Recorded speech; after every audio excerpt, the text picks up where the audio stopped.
S, வீடு, schools, hotels, store room இங்கெல்லாம் partition wall கட்டணும்னாலும் இப்போ பில்டிங் ஓனர்ஸோட first choice Renocon Rapid Wall Panels. Aachi masala. எந்த சமையலும் ருசி தேடும் ரகசியம் 20 ரூபாய். No compromise. உங்க சைடுலயும் எங்க சைடுலயும். It's a GT promise. GT Holidays, South India's #1 travel brand. நேற்றைக்கு சி வி சண்முகம் இல்லாமல் வேலுமணி பிரஸ் மீட் கொடுத்தாரு. வேலுமணி அவர்கள் சொல்றாரு, எங்களுக்கு பொதுச் செயலாளர் எடப்பாடி பழனிசாமி தான், நாங்கள்லாம் அதிமுக தான் அப்படின்றாங்க. அவங்களுடைய நிலை என்னவாகும்? இப்போ நிர்கதியா நிக்கிறாங்களே, என்ன நடக்க போகுது? என்னைக்கு அமைச்சரவை பதவி நமக்கு கிடைக்கல, விஜய் என்னைக்கு கை கழுவி விட்டுட்டாரோ, கிட்டத்தட்ட விஜய் வந்து நம்ப வச்சு ஏமாத்திருக்காரு. இந்த உண்மையை பேசுறதுக்கு யாருக்கும் தில்லு தெம்பு திராணி கிடையாது. அமைதியா பேசாம எதுவுமே பண்ணாம ஒரு மோசமான அரசியலை வந்து 5 சால்வையை போட்டு முடிச்சு விட்டாங்க விஜய். வேற எதுவுமே பண்ணல. மேபி அந்த சோஃபா வந்தது போதுன்றாங்க. அது என்ன சோஃபா, யார் வாங்கிட்டு கொடுத்தா, அதுக்குள்ள நான் போல. நான் பார்த்தது 5 சால்வை போட்டார் விஜய். அதோட நிதோகதி. அவர் பண்ணது மாண்பான அரசியலா? ஒரு கட்சி பொதுச் செயலாளரை பார்க்க மாட்டேன், அந்த கட்சியோட தலைமை கிட்ட எழுத மாட்டேன், ஆனால் அந்த கட்சி எம்எல்ஏ வந்து எனக்கு ஓட்டு போட்டால் அது எனக்கு இனிக்குதுன்னா அது என்ன அரசியல்? இது குதிரை பேர் அரசியல்னா வேறு எது குதிரை பேர் அரசியல்? கவர்னர் எதுக்கு 4 வாட்டி உங்களை வர வச்சார்? ரீமா ரோஸ் சொன்னாங்கல்ல, தாவேக்காவும் அதிமுகவும் பேசினாங்கன்னு. அதுக்கு அப்புறமா என்ன நடந்துச்சு ஏன் யாரும் சொல்லலை? கவர்னர் கூப்பிட்டு ஒரு சில விஷயம்லாம் உங்ககிட்ட விஜய் அவர்கள்ட்ட பேசியிருக்கிறாரு. என்ன பேசினார் கவர்னர்? எனக்கு தெரியும். என் பார்வையில் அண்ணாமலை வந்து திருப்பி பாரதிய ஜனதா கட்சியோட தலைவராக வரணும் சரியா இருக்குன்ற மாதிரி நான் நானுமே அவர் மீது விமர்சனம்லாம் வச்சிருக்கிறேன். ஏன்னா இப்போ ரிசல்ட் வருது. ஏன்னா அன்னைக்கு விமர்சனம் பண்ணிட்டு இன்னைக்கு வந்து கோட்டீஸ்வரன் வந்து அண்ணாமலை வந்தால் நல்லா இருக்கும்னா யதார்த்தத்தை பார்க்கணும். அண்ணாமலையால் ஊராக போய் ஓட்டு கேட்க முடியும். அண்ணாமலை டிக்டாக்கு வைப்ஸ் பண்ணின்னு உட்காந்து அரசியல் பண்ணுற ஆள் கிடையாது. அண்ணாமலை தெருவா சுற்றுற ஆள். அதனால் அண்ணாமலை உங்களுக்கு வேறு சாய்ஸ் கிடையாது. இப்போ திருப்பி நயனாரை போட போகிறீங்களா? பர்ஃபார்மன்ஸ் இல்லை. இப்போ அந்த சைடு வந்து ஸ்டாலின் இல்லை, உதயநிதி தான் இருக்கிறாரு. இந்த சைடு விஜய் இருக்கிறாரு. இப்போ விஜய் உதயநிதி இருக்கும்போது அண்ணாமலை திருப்பி உள்ள அந்த பொசிஷன் எடுத்துன்னு வந்தால் அந்த ஆட்டத்துக்கு கரெக்டாக இருக்கும், ஆடுறதுக்கு. இந்த என்டிஏ கூட்டணியில் மேபி அதிமுகவோட திருப்பி கூட்டணி கண்டினியூ ஆகுது அப்படின்னு வச்சுக்கிட்டா கூட அண்ணாமலை வந்து ஒரு சில கேள்விகள் கேட்கறதுக்கோ விஜய் அவர்கள் மீது தாக்குதல் பண்ணுறதுக்கு அண்ணாமலைக்கு கரெக்டாக இருக்கும். அண்ணாமலை தனி கட்சின்ற ஒரு டாக்கும் போயிட்டே இருக்குது. அதுக்கான வாய்ப்புகள் எடுப்பாரா எதேனும்? அதுக்கான வாய்ப்புகள் இருக்கா? அது வாய்ப்புகள் யார் வேணா தனி கட்சி தொடங்கலாம். விஜய் அவர்கள் தனி கட்சி தொடங்கினதுக்கு அப்புறம் புதுசா யாருன்னா கட்சி தொடங்கினா போனி ஆகும். விஜய் 35% உட்கார்ந்து இருக்காப்ல, செங்குத்தா சென்செக்ஸ் ஷேர் மார்க்கெட்ல ஏறின மாதிரி ஏறி இப்படி நிக்குது. அதன் தமிழர்களுக்கு வணக்கம். பல்வேறு துறைகளில் ஆக சிறந்த ஆளுமைகளை சந்தித்து நாம் நேர்காணல் எடுத்து வருகிறோம். அந்த வகையில் மீண்டும் நம்மோடு இணைந்திருக்கிறார் பத்திரிகையாளர் திரு கோட்டீஸ்வரன் அவர்கள். அவரிடம் கேட்பதற்கு நிறைய இருக்கின்ற வாரங்கள் அவருமே கேட்போம். வணக்கம் கோட்டீஸ்வரன் சார். வணக்கம், நேயர்களுக்கு அன்பு வணக்கம். எப்படி இருக்கீங்க? நலமா இருக்கிறேன்.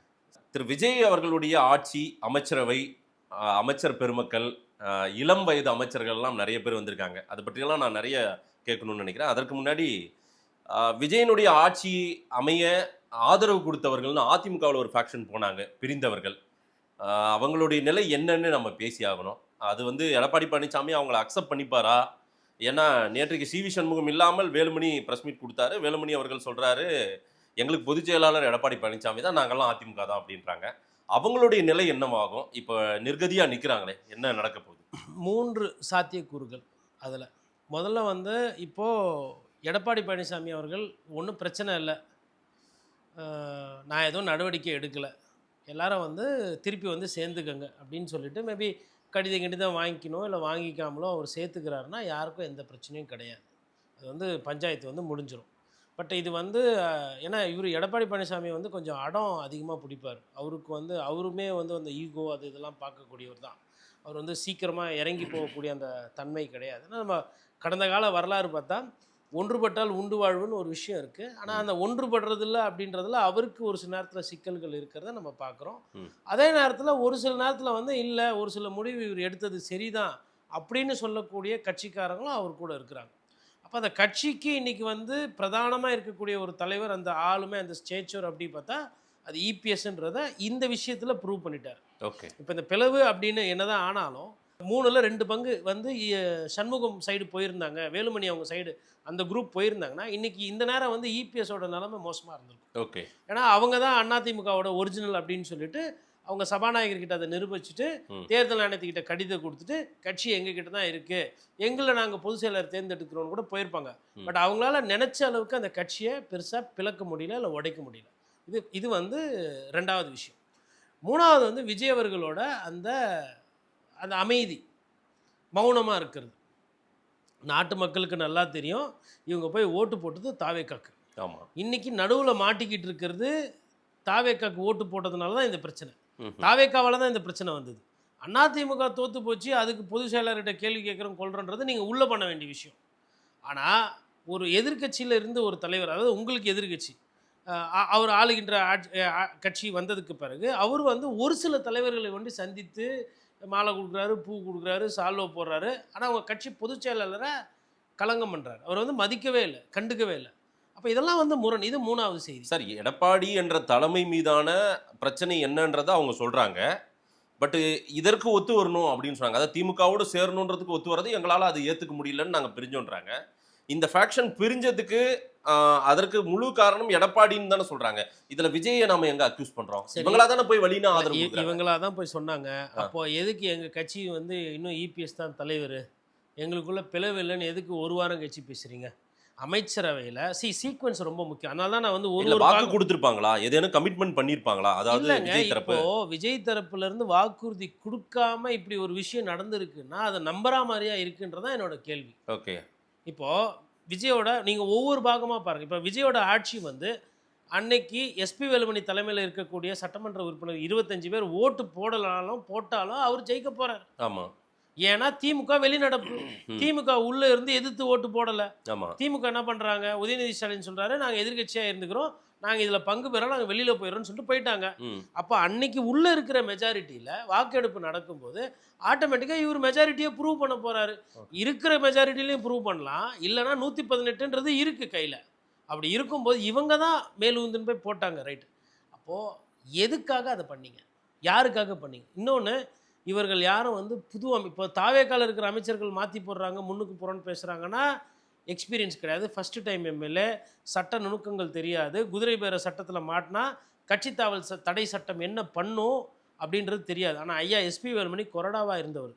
ஆல்ரெடி 10 எம்எல்ஏ வந்து நீக்கினப்போ ஓபிஎஸ் அப்போ என்னென்ன சட்ட சிக்கல் ஆச்சுன்றது அதிமுக தலைவர்களுக்கு நல்லா தெரியும். சட்டத்துறை அமைச்சராக இருந்தவர் சிவி சண்முகம். அதே மாதிரி 18 disqualification case TTV Dinakaran AMMK அப்பவும் தெரியும். அப்போ அன்னைக்கு இருந்த ஐயா சபாநாயகரா தனபால் இருந்தவர்கிட்ட இவங்கெல்லாம் பேசி பழகினவங்க. 2017 2020 வரல இதுதான் ஓடிச்சு. இந்த படம் ஆல்ரெடி உங்களுக்கு தெரியும், இந்த சப்ஜெக்ட் தெரியும், இந்த ரூட்டு தெரியும், எங்கே முனையில் பாறை இருக்கும், எங்கே எருமை படுத்திருக்கும், எங்கே யானை நிற்கும், எந்த காட்டுக்குள்ளே எது கத்தும், எல்லா கதையும் தெரியும். அதாவது 2/3 வரலன்னு தெரிஞ்ச உடனே இது ஃபெயிலியர்னு தெரியுது அவங்களுக்கு. 2/3 கூட ஃபெயிலியர் கிடையாது. என்னைக்கு அமைச்சரவை பதவி நமக்கு கிடைக்கல, விஜய் என்னைக்கு கை கழுவி விட்டுட்டாரோ, கிட்டத்தட்ட விஜய் வந்து நம்ப வச்சு ஏமாத்திருக்காரு. இந்த உண்மையை பேசுறதுக்கு யாருக்கும் தில்லு தெம்பு திராணி கிடையாது. நான் அப்படிதான் பார்க்குறேன். ஒரு பத்திரிகை சார், இது சிக்கல் ஏற்படும் தெரிஞ்சதுனால தானே கொஞ்சம் நீங்க கடந்துட்டு போங்க, வேற வழி இல்லைன்னு. இப்ப நான் கேட்கிறேன், இப்ப இது யாருக்கு சிக்கல் ஏற்படுத்தும்? விஜய் வந்து அமைச்சரவையில் கூப்பிட்டு பதவி ஏத்துக்கிறாரு, இவங்களுக்கும் அமைச்சரவை பதவி கொடுக்குறாரு. உடனே இப்ப எடப்பாடி பழனிசாமி வந்து டிஸ்குவாலிஃபிகேஷனுக்கு அப்ளை பண்ணுவாரு, சபாநாயகரை டெஸ்ட் பண்ண சொல்லுவாரு. சபாநாயகர் யாரோட கட்சி சார்ந்தவர்? தாவேக்காவை சார்ந்தவர். அவரு வந்து பண்ண மாட்டாரு, கோர்ட்டுக்கு போவோம். கோர்ட்டில் டிஸ்குவாலிஃபை ஆனால் அதிமுக எம்எல்ஏக்கு தானே ஒரு 4 பேருக்கோ 6 பேருக்கோ பதவி போகுது. உங்களுக்கு என்ன போச்சு? திருப்பி பை எலெக்ஷன் வரப்போது அந்த இடத்துல நின்று ஜெயிச்சிக்கலாம். விஜய்க்கு அது லாபம் தான். எப்படி பார்த்தாலும் இந்த சூழ்நிலையில் குழப்பி மீன் பிடித்தது விஜய், இதில் சாதித்தது விஜய். அமைதியாக பேசாமல் எதுவுமே பண்ணாமல் ஒரு மோசமான அரசியலை வந்து 5 சால்வையை போட்டு முடிச்சு விட்டாப்புல விஜய். வேறு எதுவுமே பண்ணல. மேபி அந்த சோஃபா வந்தது போதுன்றாங்க, அது என்ன சோஃபா, யார் வாங்கிட்டு கொடுத்தா, அதுக்குள்ளே நான் போகல. நான் பார்த்தது 5 சால்வை போட்டார் விஜய். அதோட நிதோகதி. ஒருவேளை இப்போது டிஸ்குவாலிஃபிகேஷன் பட்டனை இப்போது இபிஎஸ் அமுக்குறாரு அப்படின்னா, கோர்ட்டுக்கு போகிறாரு, இல்லை ஸ்பீக்கர் கிட்ட போகிறாருன்னா, திருப்பி ஸ்பீக்கர் பாவம் பார்த்து நமக்காக தானே ஓட்டு போட்டார், எதுக்கு அப்படின்னு சொல்லி ஒரு நிலைப்பாடு எடுக்கிறாருன்னா, கோர்ட்டுக்கு போகும்போது சேலஞ்ச் பண்ணும்போது இவங்களுக்கு பதவி போயிடும். எம்எல்ஏ பதவி போகிறதுக்கு தான் வாய்ப்பு ஜாஸ்தி. சார், மீண்டும் எடப்பாடி பழனிசாமி அடம்பிடிக்கிறதுன்றது அது நல்லதா? ஏன்னா இவங்க வந்து அந்த சூழ்நிலைக்கு ஏதேனும் இந்த அதிமுக விஷயத்துக்காக தானே, அதிமுக அடையாளத்தோட தானே போனாங்க அவங்களுமே. 2 காரணம், 2 விஷயங்கள், 2 விடயங்கள். ஒன்று, எடப்பாடி பழனிசாமி தோத்துட்டு உக்காந்துக்கிட்டு இருக்கும் போது முதுகில் குத்துனீங்களா இல்லையா? உங்கள் கட்சி பொதுச் செயலாளரை இன்னொரு கட்சி தலைவர் மதிக்கலை, வந்து பார்க்கல, கோரிக்கை கேட்கல, விண்ணப்பம் கொடுக்கல. இது முறையா? இது நாகரிகமா? இப்போ அவர் ஒண்டி தான் தோத்தாரா? நீங்கள்லாம் உங்கள் மாவட்டத்தில் எல்லாம் ஜெயிச்சிட்டிங்களா? விஜயபாஸ்கர் ஜெயிச்சாரா? எஸ்பி வேலுமணி கோயம்புத்தூரில் மொத்தம் 10 சட்டமன்ற தொகுதியில் 1 தான் வந்ததுன்னு நினைக்கிறேன், 9 போச்சு. இப்போ நீங்கள்லாம் இதெல்லாம் வந்து சரி பண்ணிட்டீங்களா? சரி, கட்சியை ஒன்றிணைக்கணும்னா நீங்கள் என்ன பண்ணியிருக்கணும்? சசிகலாவில் அவங்கள போய் வேறு யார் யார் இருக்கிறாங்க, இல்லை டிடிவியை பார்த்து நாங்கள் அமமுக தனியாக இருக்கணுமா ஒன்றா அப்படி பேசியிருந்தா கூட ரைட்டு, அதில் ஒரு லாஜிக் இருக்குன்னு தெரியலாம். ஆனால் நீங்கள் அதிகமாக பேசுனது பழகுனது எல்லாமே ஐயா ஆதவோட, ஐயா செங்கோட்டையனோட தான் நட்பு பாராட்டின மாதிரி தகவல் வருது சமீப காலமாக. லீமா ரோஸ் சொன்னாங்களா இல்லையா அதிமுகவும் தாவேக்காவும் பேசி கொண்டிருக்கிறதுன்னு? அதுக்கப்புறம் யார் பேசுனது, என்ன ஆச்சு, என்ன டிமாண்ட்ஸு, யார் யாருக்கு என்னென்ன அமைச்சரவை சொன்னாங்க, இருக்கா இல்லையா, அதெல்லாம் எதுவுமே வெளில வரமாட்டல சார். இவங்களையுமே சிலர் முன்னாள் அமைச்சர் பெருமக்கள் சிவி சண்முகம் எல்லாருமே என்ன சொல்றாங்க, திருமாவளவனை முதல்வராக்கலாம் அப்படின்றதுக்கு எடப்பாடி ஒத்துக்கல. எடப்பாடியோட பயணிக்கணும்னு விருப்பப்பட்டதுக்கு அவர் ஒத்துக்கல. ஆனா அவருக்கு மட்டுமே, அதிகாரத்துக்கு மட்டுமே அவர் ரொம்ப முனைப்பா இருந்தாரு அப்படின்ற ஒரு குற்றச்சாட்டை அவர் மேல வைக்கிறாங்கல்ல. அதாவதுங்க, வெளிப்படையா என்ன நடக்குதுன்றது ரொம்ப முக்கியம். சரி, எடப்பாடி பழனிசாமி ஒத்துக்கல, சரி, நீங்களும் அவர் சொன்னதுக்கு நீங்களும் ஒத்துக்கல. எது திமுகவோடு அது அதிர்ச்சியா இருந்துச்சுன்றாங்களே. அதிர்ச்சி எப்போ? 2 நாள் கழிச்சு அதிர்ச்சி ஆச்சா, 3 நாள் கழிச்சு அதிர்ச்சி ஆச்சா? அதிர்ச்சி ஆன ஒன்று சொல்லணும், சாக்கடிச்சதுன்னா சாக்கடிச்ச ஒன்று சொல்லணும். 2 நாள் கழிச்சு 3 நாள் கழிச்சுலாம் சொல்லக்கூடாது. சரி, இவ்வளோ பேசுகிறீங்கல்ல, உங்கள் கூட தானே டிடி தினகரன் கூட்டணி உங்கள் நம்பி வந்தார். அவங்க கட்சியிலேருந்து ஒரு எம்எல்ஏவை காணுன்னாரு. அவங்க கட்சியிலேருந்து ஒருத்தர் குக்கரில் நின்று ஒரு தாவேக்கா போயிட்டு யாருன்னா ஒருத்தர், இந்த 25 எம்எல்ஏ சைடில் இருந்தவங்க யாருன்னா ஒருத்தர் நியாயத்தை கேட்டிங்களா? விஜய் சாருக்கு அந்த எம்எல்ஏவோட தயவு வேணும்னா என்ன பண்ணணும்? ஐயூஎம்எல் ஆஃபீஸ்க்கு போய் லெட்ரு கொடுக்க தெரியுதா? பிசிக்கு ஆஃபீஸ்க்கு போய் லெட்ரு கொடுக்க தெரியுதா? அம்மா படம் போட்டு தானே அவர் அம்மா மக்கள் முன்னேற்ற கழகம் வச்சுக்கிறாரு. உங்களுக்கும் அதே தலைவர் தான், அவங்களுக்கும் அதே தலைவர் தானே, கொடி கிடியெல்லாம் கிட்டத்தட்ட ஒரே மாதிரி தானே, கூட்டணி தானே. அந்த கூட்டணியிலேருந்து இருந்த ஒரு எம்எல்ஏவை விஜய் வந்து தட்டி பறிச்சாரா இல்லையா? கம்ப்ளைண்ட் ஆயிருக்குல்ல. 10 நாளைக்கு முன்னாடி ஓட்டு எண்றதுக்கு முன்னாடி டிடிவி தலைவர், ஓட்டு எண்ணி முடிச்ச உடனே தாவேகா தலைவர், விஜய் தலைவர்னா இதுக்கு பேர் என்ன? இந்த நியாயத்தை யாருன்னா ஒருத்தர் கேட்டிங்களா? இல்லை சார், இந்த 25 பேர் விஜய் ஆதரிக்கணும்னு போனாங்கல்ல, ஏன் ஒட்டுமொத்தமாகவே எடப்பாடியே மனசு வந்து ஏன் விஜய் ஆதரிக்கலாம், ஏன்னா இப்போதைக்கு நமக்கு வெளியிலிருந்து ஆதரவு கொடுக்கலாம் அப்படின்ற ஒரு முடிவை ஏன் எடப்பாடி எடுக்கல? ஏன் மனசு வரல? ஆதரவு யாருக்கு வேணும்? விஜய்க்கு தான் வேணும். எடப்பாடிக்கு ஆதரவு வேணும். எடப்பாடி பழனிசாமியை முதலமைச்சர் ஆக்க போகிறீங்க. இதே எடப்பாடி பழனிசாமி முதலமைச்சர் ஆக்குற சொன்னீங்கன்னா நீங்கள் எல்லா இடத்துக்கும் போயிருப்பார். அவர் சால்வை எடுத்துக்கின்னு இதே மாதிரி போட்டுட்டு எனக்கு ஒரு வாய்ப்பு கொடுங்கன்னு கேட்டிருப்பார். தனக்குன்னு வந்தால் எல்லாருமே போவாங்க இறங்கி, இல்லைனா தான் மற்ற நேரத்தில் ஈகோ பார்ப்பாங்க. விஜய்க்கு தான் தேவை நம்பர். அப்போ யார் போய் பார்க்கணும்? சரி, சிபிஐ ஆஃபீஸ், சிபிஎம் ஆஃபீஸ்க்கு யார் போனது? விஜய் தான் போனார். அப்போ அதிமுக தலைமை கழகத்துக்கு யார் போயிருக்கணும்? விஜய் தானே போயிருக்கணும். அதுதானே இயல்பு. அவர் கேட்க மாட்டார், கொல்ல மாட்டார், அமைதியாக இருப்பாருன்னா அப்போ யார் கொடுத்த ரூட் இது? கட்சியை உடைகளானது நீங்கள் பேசுகிறீங்கல்ல. அப்போது அதாவது எடப்பாடி பழனிசாமி வந்து திருமாவளவனுக்கு ஒத்துக்கலை, ரைட்டா? ஒத்துக்கலாமல் இருக்கிறதுக்கு நிறைய காரணம் இருக்கலாம். மேபி திருமாவளவனை பிடிக்காமல் இருக்கலாம். இல்லைனா நான் எதுக்கு போய் டெப்டி சிஎம்மாக உட்காரணும், விஜயே ஆண்டுக்கிட்டு போட்டோம், நான் இதை பண்ணேன்னா எனக்கு கெட்ட பேர் வரும், 4 பேர் சின்ன பையனை முதலமைச்சர் ஆக விடாமல் அசிங்கமாக பண்ணாங்க, இப்படியும் இருக்கலாம். இல்லை இவர் முதலமைச்சர் ஆகணும்னு ஆசை இருந்துட்டு திருமாவை டெப்டி சிஎம்மாக பண்ணுங்கன்னு கூட இருக்கலாம். இல்லை நல்லது இருக்கும், கெட்டது இருக்கும், எது வேணா இருக்கும். சரி, ஆனால் அது நடக்கலைல்ல. ஆமாம். சரி, நீங்கள் என்ன பண்ணீங்க? கட்சியை பொழந்தீங்களா இல்லையா? பாதி பேர் ஏஞ்சி நில்லுங்க, பிளாக்காக ஓட்டு எண்ணும் போது ஒருத்தர் வந்து ஒரு மாதிரி ஓட்டு போட்டிங்க, இன்னொருத்தர் மாற்றி போட்டிங்கல்ல. நடந்ததா இல்லையா? கட்சியை உடச்சிங்களா இல்லையா? அப்போது எடப்பாடி பழனிசாமி எதுக்கு வந்து அப்படியே அமைதியாக வந்து நடவடிக்கை எடுக்காமல் போனோம்? நீங்கள் அவ்வளோ வேலை பண்ணிட்டீங்க. பொதுச் செயலரை மாற்றணும், பொதுக்குழு கூட்டு, அது இதுன்னு. இதே அம்மையார் ஜெயலலிதா இருந்தால் ட்ரை பண்ணியிருப்பீங்களா? என்ன தெரியுங்களா நாட்டில் பிரச்சனை?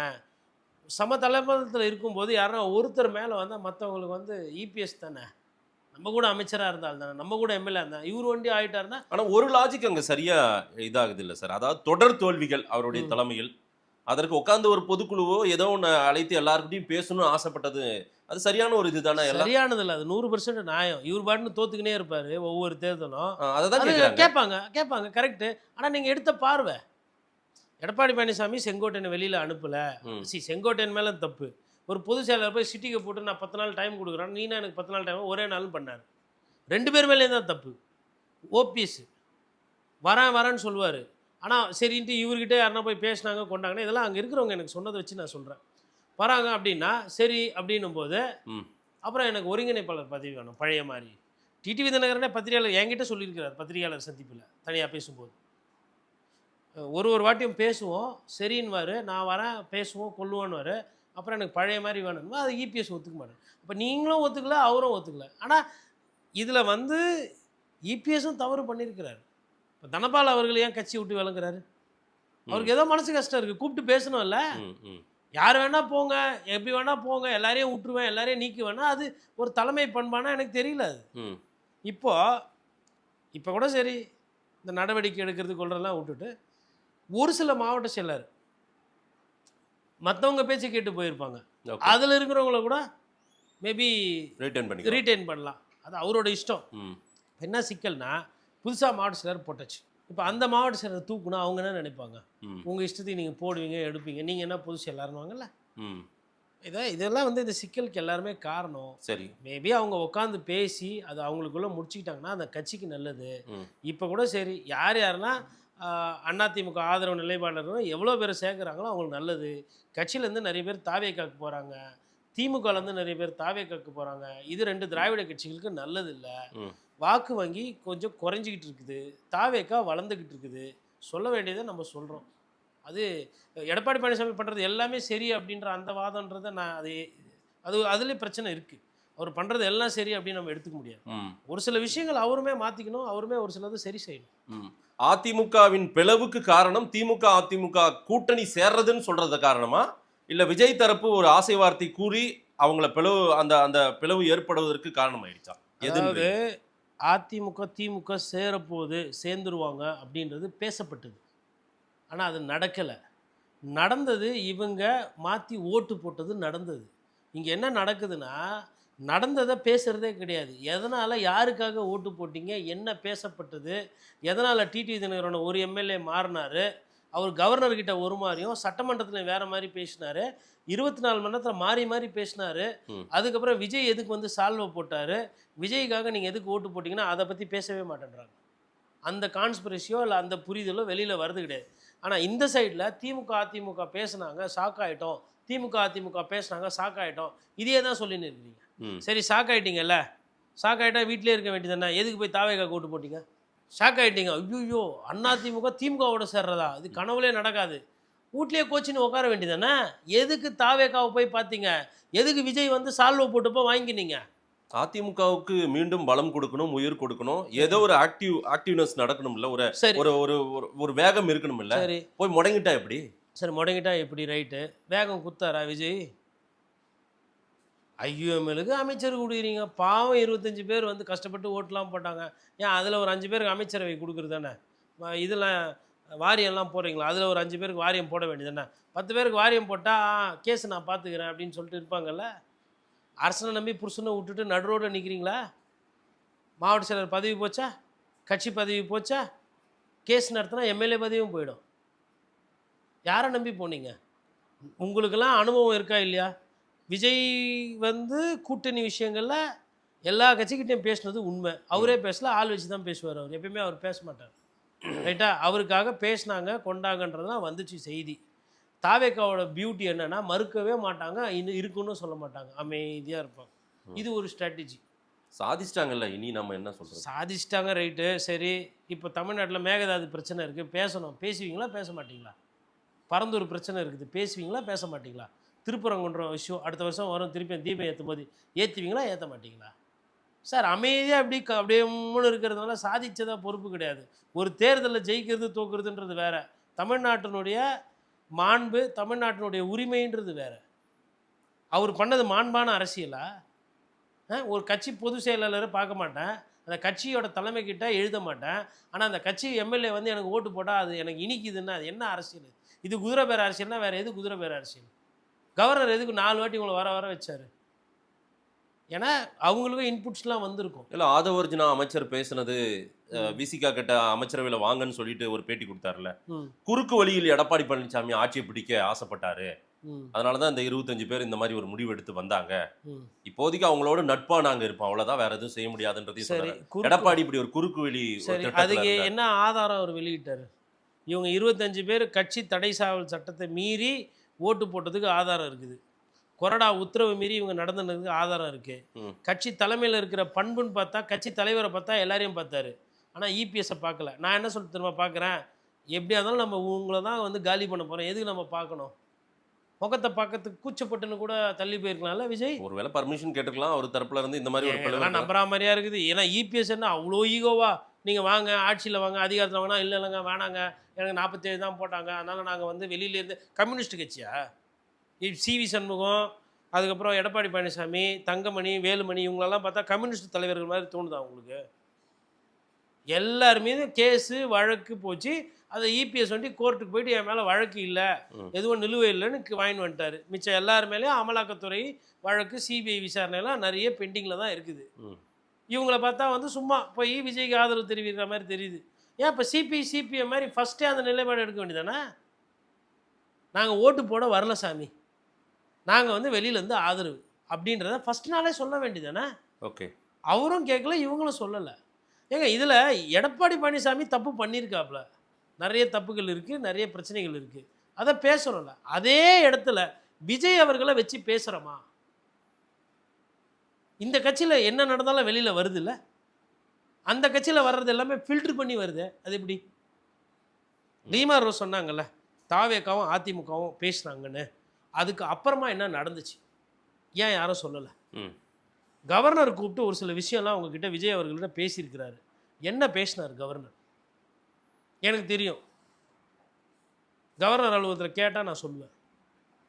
என்ன பேசினார் சொல்லுங்கள். ஓகே, நான் இந்த பக்கம் விஜய் மௌனத்தை இவ்வளோ அழுத்தமாக சொல்லிகிட்டே இருக்கீங்க. பிஜேபியோடைய மௌனமும் இந்த தேர்தல் ரிசல்ட்டுக்கு பிறகாக ரொம்ப அமைதியாக இருக்காங்க. இப்போ ஏதோ ஒரு கூட்டமெல்லாம் ஆய்வுக்குழு கூட்டங்கள் ப்ளஸ் வந்து ஆலோசனைகள்லாம் பண்ண போகிறாங்க. அதில் அண்ணாமலை பெயரும் இடம்பெற்றிருக்கிற அந்த லிஸ்ட்டில் நம்ம பார்த்தோம். என்ன பண்ண போகிறாங்க? இந்த ஆட்சியை பற்றிய பிஜேபியின் பார்வை என்ன? ஒரு பேயடி தோல்வி வாங்கியிருக்கிறாங்க, கொஞ்சம் நஞ்சம் கிடையாது. 33 சீட்டு. ஆமாம், 33 சீட்டு வாங்கிட்டு ஒரு சீட்டு ஜெயிக்கிறீங்க. அப்போ தாமரை மலரனா எங்கே வந்துச்சு? போஜராஜன் அவர்களே நான் பாரதிய ஜனதா கட்சின்றதை பார்க்கறத விட அவர் அந்த அங்கே இருக்கக்கூடிய படுகா சமூகத்தில் அவருக்கு நல்ல பேர். அவர் போன வாட்டியே வந்து குறைந்த ஓட்டில் தான் தோற்றாரு, அதனால் அவர் ஜெயிச்சிருக்கிறாரு, அவ்வளோதான். அப்போ ப்ராக்டிக்கலாக பார்த்தா ஒரு பெரிய பர்ஃபார்மன்ஸ் இல்லை. அமைச்சர் தோக்குறாரு, கட்சி தலைவர் தோக்குறாரு, எல்லாம் தோக்குறாங்க. கடைசி நேரத்தில் அண்ணாமலை ஒன்றும் பாதியமாக பிரச்சாரம் பண்ணார், ஒன்றும் வரலை. வானதி சீனிவாசன் தோக்குறாங்க, தமிழிசை தோக்குறாங்க. இப்போ இன்னும் உங்கள் கட்சியோட முன்னணி தலைவரில் மொத்தமாக தோற்று போயிருக்கிறீங்க. இதுக்கு வந்து அவ்வளோ கெட்ட பேர் அதிமுக அந்த கூட்டணி. சரி, இப்போ அதெல்லாம் முடிஞ்சு போச்சு. 24லேருந்து 29 அவங்க வந்து சரி செய்யறதுக்கு ஆலோசனை எல்லாம் வைக்கிறாங்க. என் பார்வையில் அண்ணாமலை வந்து திருப்பி பாரதிய ஜனதா கட்சியோட தலைவராக வந்தால் சரியாக இருக்குன்ற மாதிரி நான் தோணும். நானுமே அவர் மீது விமர்சனம்லாம் வச்சுருக்கிறேன். ஏன்னா இப்போ ரிசல்ட் வருது. ஏன்னா அன்றைக்கி விமர்சனம் பண்ணிட்டு இன்றைக்கி வந்து கோட்டீஸ்வரன் வந்து அண்ணாமலை வந்தால் நல்லா இருக்கும்னா யதார்த்தத்தை பார்க்கணும். நான் வந்து வார்த்தைகளை மாற்றி மாற்றி பேசலை. அன்றைக்கி சூழ்நிலையில் அண்ணாமலைக்கும் எடப்பாடி பழனிசாமிக்கும் சண்டை இருந்தது. கூட்டணி எலெக்ஷன் தேர்தலாம் வந்தது. இப்போ உடனே தேர்தல் எதுவும் ஒன்றும் வரப்போகிறதில்ல. உள்ளாட்சியில் கூட்டணிலாம் வச்சாலும் ஆளுகின்ற அரசு தான் அதிகமாக ஜெயிக்கும். அது வந்து யதார்த்தமாக இருக்கிற ஒரு விஷயம். இதோட 2029 தான் பாராளுமன்ற தேர்தல். அதனால் இந்த கட்சி இந்த தோல்வியிலேருந்து எப்படி வெளியில் வருதுன்றதுக்கு அண்ணாமலை மாதிரி ஒரு இளைஞரை போட்டால், ஏன்னா இப்போ அந்த சைடு வந்து ஸ்டாலின் இல்லை, உதயநிதி தான் இருக்கிறாரு, இந்த சைடு விஜய் இருக்கிறாரு. இப்போ விஜய் உதயநிதி இருக்கும்போது அண்ணாமலை திருப்பி உள்ள அந்த பொசிஷன் எடுத்துன்னு வந்தால் அந்த ஆட்டத்துக்கு கரெக்டாக இருக்கும். ஆடுறதுக்கு இந்த என்டிஏ கூட்டணியில் மேபி அதிமுகவோட திருப்பி கூட்டணி கண்டினியூ ஆகுது அப்படின்னு வச்சுக்கிட்டா கூட அண்ணாமலை வந்து ஒரு சில கேள்விகள் கேட்கறதுக்கோ விஜய் அவர்கள் மீது தாக்குதல் பண்ணுறதுக்கு அண்ணாமலைக்கு கரெக்டாக இருக்கும். அண்ணாமலைக்கு விஜயை விட அரசியல் அதிகமாக தெரியும். அதன் அடிப்படையில் நான் சொல்கிறேன். மற்றபடி எனக்கு திடீர் பாசம்லாம் அண்ணாமலை மீது இல்லை. அண்ணாமலை எந்த இடத்துல எந்த காய் போட்டால் எந்த காய் நல்லா ஆடும் அப்படின்றது ஒரு ஆட்டம். பட் அண்ணாமலை மாற்றம் மறுபடியும் அவரை தலைவராக கொண்டு வர்றதுன்றது ஏற்கனவே எதுக்காக நடந்துச்சு, எதுக்காக இப்போ கொண்டு வர்றது, எதுக்காகவும் நடந்தது. அண்ணாமலையால் ஊர் ஊராக போய் ஓட்டு கேட்க முடியும். அண்ணாமலை டிக்டாக்கு வைப்ஸ் பண்ணின்னு உட்காந்து அரசியல் பண்ணுற ஆள் கிடையாது. அண்ணாமலை தெருவாக சுற்றுற ஆள். அதனால் அண்ணாமலை உங்களுக்கு வேறு சாய்ஸ் கிடையாது. இப்போ நான் இப்போ திருப்பி நயனாரை போட போகிறீங்களா? பர்ஃபார்மன்ஸ் இல்லை தமிழிசை அவங்களுக்குலாம் ஏஜ் ஆகுது. அவங்க திருப்பி வந்து தாமரை மலர்ந்தே விடும் அப்படின்றதுக்குலாம் இல்லை ஐயா பொன் ராதாகிருஷ்ணன் எடுத்துகிட்டு வரீங்களா?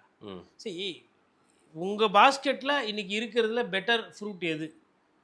அது அந்த பிளேயர் உங்கள் பாஸ்கெட்டில் இருக்க பெட்டர் பிளேயரை வச்சு தான் நீங்கள் ஆட முடியும். இது ரேஸ் மாதிரி.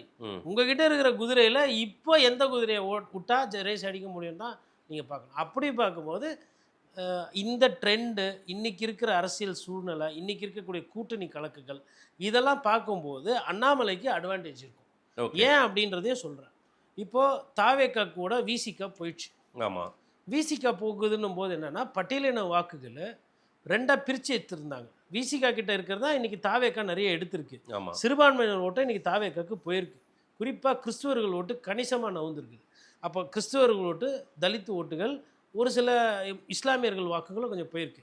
இது வந்து ஓபிசி ஓட்டு கிடையாது. அதாவது மற்ற அதர் பேக்வேர்டு கிளாஸு இல்லை ஹிந்து மதத்தில் வரக்கூடிய அந்த கிளாஸ்லாம் கிடையாது. அதில் வந்து ஒரு பெரிய சங்கு பாட்டாளி மக்கள் கட்சிக்கிட்ட வன்னியர்களோட ஓட்டு இருக்குது. கோயம்புத்தூரில் வந்து இந்துக்கள், அதாவது கவுண்டர்கள் வந்து நிறைய ஓட்டு போடுவாங்கன்னு இவங்கெல்லாம் இப்போ யார் பிரிஞ்சு போனாங்கல்ல, இவங்கெல்லாம் பயங்கரமாக பேசிகிட்டு இருந்தாங்க. கட்சியில் பார்த்தா பேயடியே அங்கே தான் விழுந்தது. கோயம்புத்தூர் சுற்று வட்டாரத்தில் இருக்கிற அந்த இடத்துல தான் வந்து கூடலூர் தோத்தாச்சு, ஊட்டி ஒண்டி தான் ஜெயித்தாங்க, பக்கத்து தொகுதி போச்சு. எங்கெங்கெல்லாம் அடி வாங்க முடியுமோ அங்கெல்லாம் அதிமுக அடி வாங்கிச்சு. அப்போது அதுவும் இருந்தாலும் நீங்கள் அதர் கம்யூனிட்டி, அப்போ இவர் இன்றைக்கி உள்ளே வந்திருக்காப்புல, அமமுக வந்திருக்காங்க. வேறு யாரெல்லாம் இப்போ மேபி சசிகலாவை சேர்க்கணும், கொல்லணும், இல்லை ஒரு கூட்டணிக்குள்ளே அவங்கள உள்ளே கொண்டு வரணும்னா அந்த மாதிரி விவகாரத்துக்கு அண்ணாமலை கரெக்டாக இருக்கும். அப்போ polarization of other community, social engineering. அப்போ இந்த சைடு வந்து கிளியர் ஆகிடுச்சு. இப்போ வந்து கிறிஸ்டின் முஸ்லீம்ஸ் வந்து எப்படியும் பிஜேபிக்கு ஓட்டு போட போகிறது கிடையாது. தலித்துகள் ஓட்டு வந்து விஜய் வந்து அதிகமாக எடுத்துட்டார். அப்போ அது மற்ற ஓட்டுகள் எது இருக்குது அப்படின்னும் போது திருப்பி அந்த என்டிஏ ரீபூட் பண்ணணும், என்டிஏக்கு திருப்பி உயிர் பிழைத்து கொடுக்கணும் அப்படின்னா அது. இன்னொன்று 2029 தேர்தல் முதலமைச்சருக்கு உண்டான தேர்தல் கிடையாது. அதனால் அது எடப்பாடி பழனிசாமிக்கு உண்டான தேர்தல் கிடையாது. அதிமுகவுக்கு உண்டான கட்சி தேர்தலாக அது மாறலாம். மேபி அதிமுக ஒரு 10 சீட்டு ஜெயிக்கிறாங்க, 15 சீட்டு ஜெயிக்கிறாங்கன்னா கட்சி ரீபூட் ஆகும். அப்போது அதிமுகவையும் பிஜேபியும் ரீலான்ச் பண்ண, இல்லை அந்த கூட்டணியை ரீலான்ச் பண்ண வேண்டிய ஒரு சூழ்நிலையில் இருக்குது. ஏன்னா இந்த கூட்டணியால் வெற்றி பெற முடியல, இந்த கூட்டணியால் ஒரு பெருசாக சாதிக்க முடியும். மேபி அன்னைக்கு பழைய என்டிஏவும் அதிமுகவும் அந்த தேர்தலில் போன பாராளுமன்ற தேர்தலில் கூட்டணி வச்சு தான் 8லேருந்து 9 சீட்டு வந்திருக்கும் எம்பி. அண்ணாமலையே கோயம்புத்தூரில் ஜெயிச்சிருப்பார்ல, அந்த கணக்கு கூட்டினப்போ வந்துச்சு. அது மாதிரி அதனால் வந்து அவங்க ட்ரை பண்ணலாம். ரைட்டு. அண்ணாமலை தனிக்கட்சின்ற ஒரு டாக்கும் போயிட்டே இருக்குது. அதுக்கான வாய்ப்புகள் எடுப்பாரா எதேனும்? அதுக்கான வாய்ப்புகள் இருக்கா? அது வாய்ப்புகள் யார் வேணால் தனி கட்சி தொடங்கலாம். விஜய் அவர்கள் தனி கட்சி தொடங்கினதுக்கப்புறம் புதுசாக யாருன்னா கட்சி தொடங்கினா போனி ஆகாது. விஜய் 35%ல் உட்கார்ந்து இருக்காப்புல, செங்குத்தா சென்செக்ஸ் ஷேர் மார்க்கெட்டில் ஏறின மாதிரி ஏறி இப்படி நிற்கிது. அது டவுன் ஆகணும்னா ஒரு க்ரூட் ஆயில் கிராஷ் ஆகணும், கோல்டு விலை குறையணும், 2 இடத்துல உக்ரைன் வார் வரணும், அதுக்கப்புறமா கொரோனா வரணும், இதெல்லாம் வந்தால் தான் அது மார்க்கெட் இறங்கும். அது வரலாம் வந்து நீங்கள் வந்து உங்களுக்குள்ளே இருக்கிறதுல ரீபூட் பண்ணி தான் பண்ணணும். புதுசாக கட்சி என்ன இப்போ விஜயா அண்ணாமலைன்னும் போது அது வேலை ஆகாது. விஜய் வந்து அந்த ஸ்டேஜ் எல்லாம் தாண்டியாச்சு. ஓட்டு கன்சாலிடேஷன் ஆகி போச்சு. யங்ஸ்டர்ஸ் அதிகமாக இருக்கிறாங்க. அரசியல் தெரியாதவங்க அதிகமாக அங்கே போட்டு சந்தோஷப்படுவாங்க. ஓகே, இப்போ அண்ணாமலை அரசியல் பேசிட்டார், ப்ரோ தள்ளுங்க ப்ரோ, வைப் பண்ணணும் டிக்டாக் ப்ரோ அப்படின்னு சொல்லிட்டு போயிட்டே இருப்பாங்க. அப்படி இருக்கும்போது நீங்கள் புதுசாக மறுபடியும் கட்சி எடுத்துனா, இப்போ ஆல்ரெடி சீமான் வேறு மாட்டுனா, அப்போ நான் இருக்கிறேன், என்னை விட நீ மாட்டுறா அப்படின்னு அண்ணன் என்ன பண்ணுவார், அண்ணாமலை போய் தொல்லை பண்ணிட்டு இருப்பாங்க. ஆமாம், கூட்டணியும் போக மாட்டாங்க இவங்கெல்லாம், கூட்டணியும் போக மாட்டாங்க. ஆனால் உங்ககிட்ட ஒரு 10 இருக்குது, என்கிட்ட ஒரு 10 இருக்குதுன்னா 2 சேர்த்தா 20னா நம்ம 2 பேரும் 20% கூட ஒரு 10 பேர் நம்மளை நம்பி போட 30 போகலான்னா அது அண்ணன் நினச்சிட்டேன், நான் மாற்றுக்கு நான் தான் மாற்று அப்படின்ற மாதிரி இருப்பேன். இல்லை அனௌன்ஸ் பண்ணிட்டார் 29லேயும் நம்ம தனியாக தான்ட்டார். அதுதான் அண்ணனுக்கு வந்து என்ன சொல்கிறது, அண்ணன் நல்ல தடகாத்தமாக இருக்கார், நல்ல கொள்கை, கலப்படம் இல்லை, கலப்படம் இல்லாமலே இருப்பேன்றாரு. அதனால் அந்த கட்சிக்கு தான் பாதிப்பு. இப்போ அண்ணாமலை நாளைக்கு ஒரு கட்சி ஆரம்பிக்கிறாரு அப்படின்னா கூட இவங்களாம் சேர மாட்டாங்க. அதாவதுங்க அரசியல் அந்த தலைவர்கள் இருக்கிறாங்க, எல்லாருக்குமே ஈகோ இருக்குது, நான் தான் அப்படின்றது இருக்குது. எனக்கு தெரிஞ்ச அந்த நான் தான் அப்படின்றது கொஞ்சம் கம்மியாக இருக்கிறவர் முதலமைச்சர் ஸ்டாலின், முன்னாள் முதலமைச்சர் ஸ்டாலின். பெரிய ஈகோலாம் கிடையாது. ஆனாலும் அதுவும் ஒர்க் அவுட் ஆகாமல் போயிடுச்சு சார். அதுக்கு என்ன பண்ணுறது, ஒர்க் அவுட் ஆகலை. ஈகோ இருந்தாலும் ஒர்க் அவுட் ஆகும். உங்களுக்கெல்லாம் டான்ஸ் தெரியாது, பாட்டு தெரியாது, ஸ்டண்ட் இல்லை, போயிட்டீங்க, அவ்வளோதான். புது அமைச்சர்கள் எம்எல்ஏக்கள் ஆய்வுன்னு போகிறாங்க. அதே போல் கொஞ்சம் பரபரப்பாக இருக்காம் தலைமைச் செயலகமே, செக்ரட்டரியேட்டு. எப்படி பார்க்குறீங்க? தலைமைச் செயலகம் பரபரப்பாக இருக்கிறது, இளைஞர்கள் வர்றதுன்றது ஒரு நல்ல விஷயந்தான். விஜய் அவர்களால் அது அதிகமாக வந்து வராங்க. இளைஞர்கள் வந்து அரசியல் பேசுகிறாங்க, அரசியல் பழகுறாங்க. அவங்க தலைவர் யாருன்னா சொன்னால் அவங்கள அசிங்கமாக திட்டுறாங்க. இதெல்லாம் வந்து நல்ல விஷயந்தான். கோபம் வருது இல்லை, என் தலைவரையாக திட்டுற, என் தலைவருக்கு அரசியல் தெரியாது, அந்த விழிப்புணர்வு வந்து பாராட்டத்தக்க தான். அது இன்னொரு சைட்லேருந்து பார்க்கும்போது. இல்லைன்னா என்ன பண்ணியிருப்பாங்க, இவங்க வெறும் படம் பார்த்துக்கிட்டு அப்படியே இருந்திருப்பாங்க. படம் பார்க்குறது குறைஞ்சி அரசியல் பேசுகிறாங்க இல்லையா, அட்லீஸ்ட் அந்த தலைவர் மூலிமா, அதெல்லாம் வந்து உள்ளபடியே வரவேற்கிறது. இளம் வயதுக்கு சொந்தக்காரங்களும் நிறைய பேர் அமைச்சராக்கியிருக்கிறார் விஜய். அதெல்லாம் வந்து உண்மையிலே வந்து வரலாறு சிறப்பு மிக்குது. ஒரு விஷயம் நடக்கும் என்னென்னா, ஊழல் கொஞ்சம் குறையும். ஏன் குறையும்? ஏன்னா அந்த கட்சியில் கொள்கை அவ்வளோ நல்லா இருக்கா, ஊழல் குறைக்கிற கொள்கையா, இல்லை கம்யூனிஸ்ட் சப்போர்ட் பண்ணுறது, அப்படி கிடையாது. அனுபவம் கிடையாது. நிறைய பேர் புதுசாக வந்திருக்கிறாங்க. அப்போ என்ன ஏதுன்னு தெரியாது அமைச்சர் பெருமக்களுக்கு. அமைச்சராக போட்டிருக்கிறதுல ஒரு 60% நல்ல ஆட்கள் போட்டிருக்காரு, அதெல்லாம் குறை சொல்லக்கூடாது. ஒரு 40% போட்டிருக்காரு பாருங்கள், அந்த 60% இருக்கிற கெட்ட பேரை சேர்த்து இவங்களே எடுத்துருவாங்க, அந்த மாதிரி போட்டுக்கிறாரு. அமைச்சர் ஆகிறதுக்கு முன்னாடியே அவ்வளோ வீடியோ வருது, அவ்வளோ தரவுகள் வருது. சின்ன சின்ன விஷயத்துலேருந்து ஆரம்பித்து பெரிய பெரிய எல்லாத்துலேயும் உண்மைக்கு புறம்பாக பேசி வைக்கிறது. இவர் படித்தவர், அப்புறம் போய் பார்த்தா படிக்கவே இல்லை. இவர் அந்த இடத்துல டிகிரி வேணும், அப்புறம் பார்த்தா அந்த டிகிரி குத்ததே தப்பு. அதுக்கப்புறம் இவர் மேலே குற்றப்பின்னணி இல்லைன்னு பார்த்தா குற்றப்பின்னணி இருக்குது. ஏழை பாழை எளியவர் அப்படின்ற மாதிரி சொல்ல பார்த்தா அவர் பார்த்தா இனோவா காரெலாம் வச்சுக்கிறாரு, பெரிய செல்வந்தராகிறாரு. எதுக்கு இந்த வேலைலாம் பண்ணணும்? இன்னமும் பண்ணிகிட்டு இருக்கிறாங்க. அதெல்லாம் குறைச்சிக்கணும். ஏன்னா இப்போது ஜெகதீஷ்னு அவங்க ஒரு அமைச்சர் ஜெகதீஸ்வரி சொல்லிட்டு அவங்க வந்து பத்திரிகையாளராக இருந்துட்டு ராஜபாளையத்தில் அக்ரிடேஷன் கிடைக்காம இன்றைக்கி அமைச்சராக ஆகுது. கேட்கும் போதே நல்லா இருக்குது. ரமேஷ் 31 வயசு தான் அமைச்சர், மிடுக்கா அப்படின்னு நின்று ரிவ்யூ பண்ணுறாப்புல. கோயிலில் எதனா தப்பு தண்டா நான் கேட்பேன். 100% சேகர் பாபுவை விட ரமேஷ் வந்து நல்ல அமைச்சராக இருப்பாருன்றது என்னோட தனிப்பட்ட நம்பிக்கை. ஏன்னா இதையும் பார்க்கணும், நான் அதையும் பார்க்கணும். இவர் வந்து யார் சொன்னது, அப்படியா, கோயிலில் நகை உனக்கு தெரியுமா, இப்படி பேசுவார். ரமேஷ் அப்படி பேச மாட்டாப்புல. என்னங்க என்ன புகார், என்ன பிரச்சனை, இல்லைங்க நகை வந்து கருவூலத்தில் இருந்தது, இவ்வளோ உருக்கியிருக்கு, இவ்வளோ எடுத்திருக்கு, இது இந்த பேங்க்கில் போட்டிருக்கு, இது அப்படி இருக்கும் அந்த ரமேஷோட அணுகுமுறை. இவரது இப்படி இருக்கும். அதே மாதிரி சிஎம்டிஏ பார்ட்டி ஃபண்டெல்லாம் எவ்வளோ வாங்கினாங்க ஸ்கொயர் ஃபீட்டுக்கு. நேற்று ஆதவர்ஜுனா அது ஒரு பத்திரிகையாளர் சந்திப்பில் சொன்னார். பட் என்னன்னா, பாதி சொல்கிறாங்க, மீதி பாதி பில்டப்பாக இருக்குது. 10 நாளில் நீங்கள் வந்து நாங்கள் ஒழிச்சிட்டோன்றீங்க. ஒரு கட்டடம் கட்டி முடிக்கிறதுக்கு எவ்வளோ நாள் ஆகும்? வருஷக்கணக்காகுமே. 6 மாதம் வேகமாக கட்டினா கூட. சூப்பர்மேன் மேனெல்லாம் மேஸ்திரியாக போட்டு ஸ்பைடர் மேனை வச்சு சீலிங்கில் சென்ட்ரிங்கு கட்டி, அதுக்கப்புறமா வந்து ஹல்கை வச்சு நீங்கள் மண்ணெல்லாம் பாண்டாக தூக்கி போட்டிங்கன்னா கூட 6 மாதம் ஆகும் பெரிய கட்டடம். அப்போ ஒரு கட்டடம் கட்டும்போது என்ன ஆகுனா, பேஸ்மெண்ட் லெவல்லே கவுன்சில் வந்து நின்று காசு கேட்பாங்க. அப்போ ஃபஸ்ட் ஃப்ளோர் செகண்ட் ஃப்ளோர் போகும்போது திருப்பி வந்து காசு கீசன் இது போச்சிங்களா, கட்சிக்காரங்க வாங்கிட்டாங்களா, அதுக்கப்புறம் நாங்கள் இபி கனெக்ஷன் வாங்கணும், மெட்ரோ வாட்டர் வாங்கணும், ரோட் கட்டு வாங்கணும், பெரிய பில்டிங்காக இருந்தால் ஃபயர். இப்போ அதுலேயுமே வந்து காசுலாம் கேட்பாங்க, கொள்வாங்க. அப்போது அது கட்டடம் முடியும் போது முடிஞ்சு பில்டிங் கம்ப்ளீஷன் சர்டிஃபிகேட் வாங்கி F2 ஃப்ளாட்டு இவர் வாங்கினார், A3 ஃப்ளாட்டு ஹேமா வாங்கினாங்க, B2 ஃப்ளாட்டை வந்துட்டு நசீர் வாங்கினார், இப்படின்னு வாங்கினதுக்கப்புறம் ஹேமாவையும் நசீரையும் இக்பாலையும் போய் கேட்டால் லஞ்சம் குத்திங்களா இல்லையானா, இல்லைங்க ஃப்ளாட்டுக்கு காசு போட்டாங்க. அவரை கூப்பிட்டு கேட்டால் தான் தெரியும் ஸ்கொயர் ஃபீட்டுக்கு எவ்வளோ போச்சு. 10 நாளில் எப்படி கட்டடம் கட்டலை, பிளான் போடலை, எதுவும் பண்ணல, அதுக்குள்ளே எப்படி நீங்கள் வந்து சிஎம்டிஏல லஞ்சத்தை ஒழிச்சிட்டிங்க? உங்களுக்கு அந்த எண்ணம் இல்லாமல் இருக்கலாம். இல்லை இந்த 10 நாளைக்கு அப்ரூவல் வந்திருப்பாங்க இல்லையா, அவங்கக்கிட்ட நீங்கள் காசு வாங்காமல் இருப்பீங்க. ஆனால் அந்த கட்டடம் முடிஞ்சதுக்கப்புறம் தானே தெரியும். கார்பரேஷன் இருக்குது, சிஎம்டிஏ இருக்குது, ரூரல் டெவலப்மெண்ட் இருக்குது, இவ்வளோ வேலை இருக்குதுல்ல, இபி இருக்குது, மெட்ரோ வாட்டர் இருக்குது. எல்லாருமே லஞ்சம் வாங்க மாட்டாங்களா, இல்லை வெறும் சிஎம்டிஏ வண்டி வாங்கலையா? சிஎம்டிஏவும் பில்டிங் முடிஞ்சதுக்கப்புறம் கம்ப்ளீஷன் சர்டிஃபிகேட் கொடுமே, அப்போ லஞ்சம் வாங்குவீங்களா இல்லையா? நிறைய பேர் வந்து என்னென்னா பில்டிங் கம்ப்ளீஷனே வாங்குறது கிடையாது. ஏன்னா கம்ப்ளீஷன் வாங்கினா அந்த டெபாசிட் பணத்தை திருப்பி தரணும் சிஎம்டிஏ. அதுக்கு வந்துட்டு பார்த்து இது சரியில்லை அது சரியில்லை, லஞ்சம் டன்னாக கட்டின்னு போகிறவங்களெல்லாம் விட்டுருது, அமலாக்கத்துறை ரைடெல்லாம் விட்டுறது இல்லை. ஒருத்தர் வந்து பிரச்சனை இருக்குன்னா அதை போட்டு நோண்டுறது.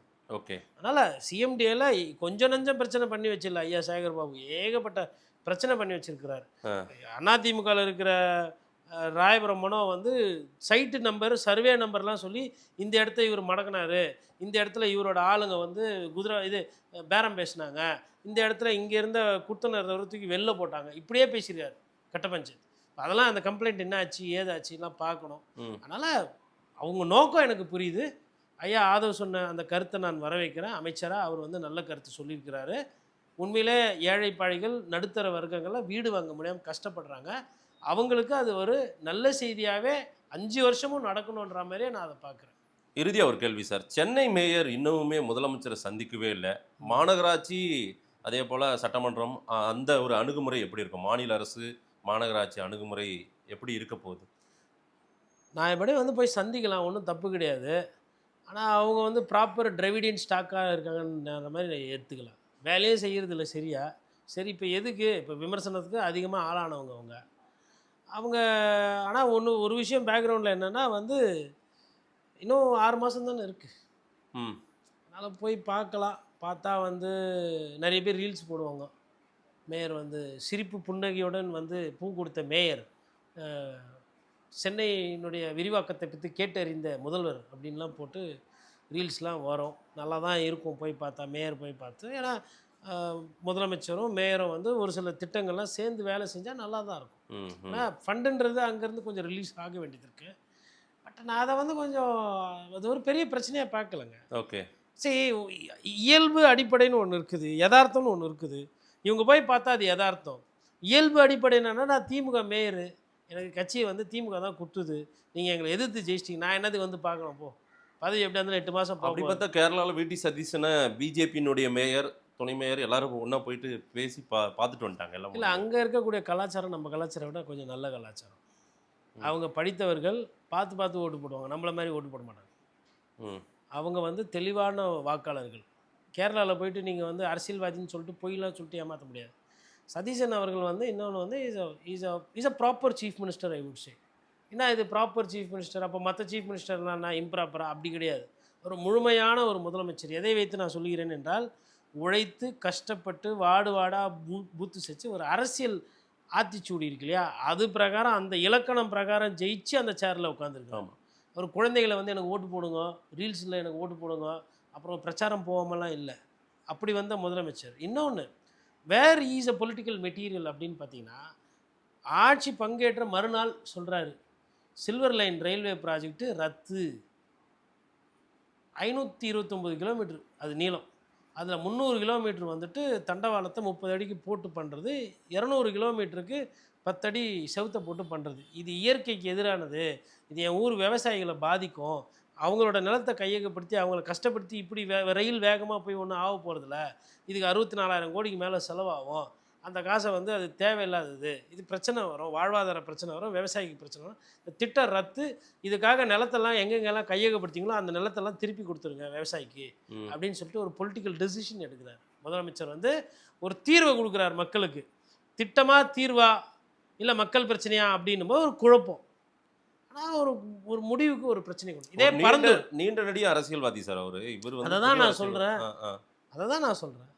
அரசியல்வாதிக்கு ஒரு சில அனுபவம், ஒரு சில பக்குவம் வேணும்ல.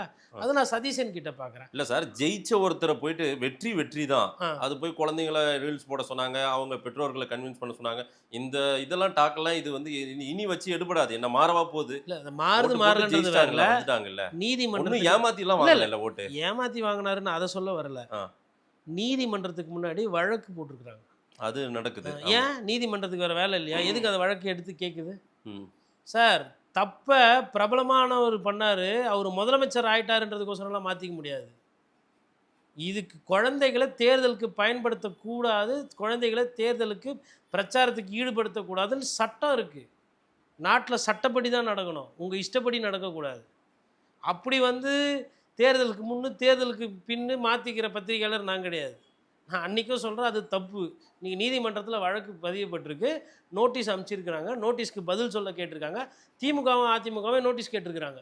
ஏன்னா ஒருவேளை இதனால் உங்களுக்கு எதனா பாதிப்பு இருந்துச்சா, இந்த பிரச்சாரம் தான் இது மாதிரி நீங்கள் எதனா பண்ணியிருக்கீங்களா, உங்களுக்கு எதனா முகாந்திரம் இருக்கான்னு அவங்களையும் பார்ட்டியாக போட்டு நோட்டீஸ் சர்வ் பண்ணியிருக்காங்க. அதே மாதிரி குழந்தைகள் நல ஆணையமே வந்து நோட்டீஸ் சர்வ் பண்ணிச்சு டிஜிபிக்கு. இது எப்படி அனுமதிச்சிங்க, இது என்ன ஏதுன்றது. சரி, இப்போ நாளைக்கு ஒரு அப்பா இருக்கிறாரு, அவர் சொல்கிறாரு, நான் வந்து பட்டாசு கடை நடத்துகிறேன், நான் தான் ஓனரு, எனக்கு வந்து மற்றவங்கன்னா கஷ்டம், என் பிள்ளையே வேலை செய்யுது அப்படின்னா சட்டம் அதை ஏற்றுக்குமா? படிக்கிற குழந்தைங்க படிக்க தான் செய்யணும். பட்டாசு இது பண்ணுறதோ, மாச்சி பாக்ஸில் வேலை செய்கிறதோ, இல்லை மாடு இருந்தால் கொட்டாய் வேலை செஞ்சு பால் கறக்கிறதோ குழந்தைங்க பண்ண வேணாம் அப்படின்றது புரிதல். அதுக்கு இப்போ பசுமாடுக்கு இப்போ தண்ணி வைக்கிறத போய் வேலைன்னு யாரும் சொல்ல போகிறதில்ல. எதை செய்யணும் எதை செய்யக்கூடாதுன்னு சொல்லிட்டு சட்டத்திட்டங்கள் இருக்குது. சட்டத்திட்டங்கள் படி தான் ஆட்சியோ அதிகாரமோ எதுவுமே நடக்கும். அங்கே சட்டம் வந்து மீறப்பட்டிருக்கிறதா குற்றம், பிராது. இது வந்து யாரும் கண்டுபிடிச்சி சொல்ல, அவங்க நடந்துக்கினதுனால நடக்குது. இப்போது அதிமுக தலைமை கழகம் போய் ஔவை சண்முக சாலையத்துக்கு தாவேகா நிர்வாகிகள் போய் ஒரு கடிதம் கொடுத்து, எங்களுக்கு 108 தான் இருக்குது, நீங்கள் வந்து உள்ளே இருந்தோ வெளியில் இருந்தோ ஆதரவு கொடுங்க, நாங்கள் ஆட்சி அமைக்கிறதுக்கு எங்களுக்கு தேவைப்படும், ஒரு நல்ல ஆட்சி ஸ்திரத்தன்மையோட 5 வருஷம் கொடுக்கணும்னு நினைக்கிறோம், மக்கள் எங்களுக்கு ஓட்டு போட்டிருக்காங்கன்னு கேட்டால் அது தப்பு இல்லையே. ஓகே. மறைமுகமாக யாருக்கும் தெரியாமல் என்ன நடந்ததுன்னே புரியாமல் ஒருத்தர் இனோவா காரில் போகிறாரு, ராஜ்பவனுக்கு போகும்போது ஒரு பேச்சு பேசுகிறாரு. அதுக்கப்புறம் என்னை கூப்பிட்டாங்க கொண்டாங்கன்றாரு. அப்புறமா இப்படி இப்படி இப்படி இப்படின்னு கையெழுத்து போடுறாரு. அதுக்கப்புறமா மறுநாள் கேட்குறாரு, இல்லை நான் வந்து முதலமைச்சர் தான் நம்பியிருக்கேன், முதலமைச்சர் தான் என்னை காப்பாற்றணுன்றார். என்ன நடந்தது நடுவில்? ஓகே. இந்த வெளிப்படைத்தன்மை தான் நம்ம பேசணும். அதனால் இது வந்து பிரச்சாரம் பண்ணக்கூடாதுன்னு சொல்லலை, குழந்தைகளை வைத்து யாருமே பிரச்சாரம் பண்ணக்கூடாதுன்றதான் அங்கே வாதம். ஓகே. இப்போ நாளைக்கு புதுசாக பிரதீப் ரங்கநாதன் ஒரு கட்சி தொடங்குறாரு, அவரும் இதேமாரி பண்ணுறாரு. வாட்டு ப்ரோ, டூடு ப்ரோ, வைப்பு பண்ணு ப்ரோ, டியர் குட்டீஸ் சுட்டீஸ், அவர் புதுசாக 2 வாரத்தை கண்டுபிடிச்சிக்கிறாரு. அண்ணனுக்கு பிரதீப் அண்ணனுக்கு ஓட்டு போடுவீங்களா அப்படின்னு அவர் ஒரு சாங் போட்டு வைப் பண்ணால் அப்போ அது சரியா? ஆளாளுக்கு ஆரம்பித்தா எங்கே போய் நிற்கும்? குழந்தைகள் விளையாடுறதுக்கும் படிக்கிறதுக்கும் தான் குழந்தைகள். போயிட்டு தாத்தா பாட்டிக்கிட்ட போயிட்டு தாத்தா பாட்டி அதுக்கு ஓட்டு போடு இதுக்கு போடல. இப்போ தாத்தா பாட்டியோட ஓட்டு தாத்தா பாட்டி தான் சிந்திச்சு போடணும். குழந்தை கேட்டுச்சு, அடம் முடிச்சுது, முடிஞ்சால் நிலா நிலா வா நில்லாமல் வான்னு பாட்டு கட்டி சோறு ஊட்டலாம். ஓட்டு போடுறதுன்றது அது இல்லாத நடைமுறை. அந்த நடைமுறை அரசியலுக்கு ஒவ்வாது. ரைட். அதுதான் அங்கே வாதம். மற்றபடி கோர்ட்டில் மேட்ரு நிலுவையில் இருக்குது. கோர்ட் என்ன சொல்ல போகுது, கோர்ட் என்ன தீர்ப்பெடுக்க போகுது தான் இறுதி. அதுக்கப்புறம் அதை பற்றி பேசிக்கலாம். நிறைய விஷயங்கள் சார் மக்கள்கிட்ட கொடுக்குறோம். நேரம் கொடுத்து பேசுவதுக்கு நன்றி. நன்றி.